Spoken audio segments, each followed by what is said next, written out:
কলকাতায় সল্ট লেকে লিওনেল মেসির অনুষ্ঠান ঘিরে বিশৃঙ্খলায় ক্ষমা চেয়েছেন পশ্চিমবঙ্গের মুখ্যমন্ত্রী মমতা বন্দ্যোপাধ্যায়।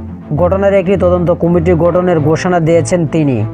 মমতা জানিয়েছেন, অনুষ্ঠানে যোগ দিতে তিনি নিজেও সল্ট লেকের পথে রওনা দিয়েছিলেন, কিন্তু বিশৃঙ্খলার অনুষ্ঠান নষ্ট হয়ে যাওয়ায় মাঝপথ থেকে ফিরে গেছেন। 3 দিনের ভারত সফরে প্রথম দিনে আজ সকালে কলকাতায় সল্ট লেক স্টেডিয়ামে যান মেসি। সঙ্গে ছিলেন ইন্টার মায়ামিতে তার সতীর্থ লিও সুয়ারেজ ও রদ্রিগো দি পল। মাঠে ঢুকে গ্যালারিতে চারপাশে ঘুরে ল্যাপ অফ অনার দেওয়ার কথা ছিল মেসির, কিন্তু মেসি ও তার সঙ্গীরা গাড়ি থেকে নামতেই বেশ কিছু মানুষে তাদের ঘিরে ধরেন।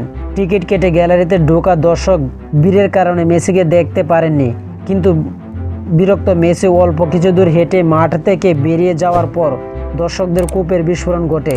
গ্যালারিতে চেয়ার ভেঙে মাঠে ছোড়েন তারা। এক পর্যায়ে 2000-এরও বেশি দর্শক মাঠেও ঢুকে পড়েন। পুলিশ লাঠিপেটা করেও পরিস্থিতি নিয়ন্ত্রণ আনতে পারেনি। এ সময় মাঠে রাখা তাঁবুতে আগুন ধরিয়ে দেওয়ার চেষ্টাও করা হয়। কেউ কেউ স্টেডিয়ামের ভেতরে হাতের কাছে চেয়ার ও ফুলের টপস দিয়ে সবকিছু মাঠের ভিতরে ফেলে দেয়। দর্শকদের সঙ্গে পুলিশের পাল্টাপাল্টি ধাওয়া ঘটনাও ঘটে। পুরো বিষয়টি বিস্মিত উল্লেখ করে এক্সে একটি পোস্ট দিয়েছেন মমতা বন্দ্যোপাধ্যায় এবং সল্টলেক স্টেডিয়ামে যে অবস্থা ব্যবস্থাপনা দেখা গেছে তাতে আমি গভীরভাবে মর্মাহত ও বিস্মিত মন্তব্য করেন তিনি মেসির কাছে ক্ষমাও চেয়েছেন। তা আশা করি যারা টি স্পোর্ট গ্যালারি চ্যানেলটি সাবস্ক্রাইব করেন না, সবাই টি স্পোর্ট গ্যালারি চ্যানেলটি সাবস্ক্রাইব করবেন।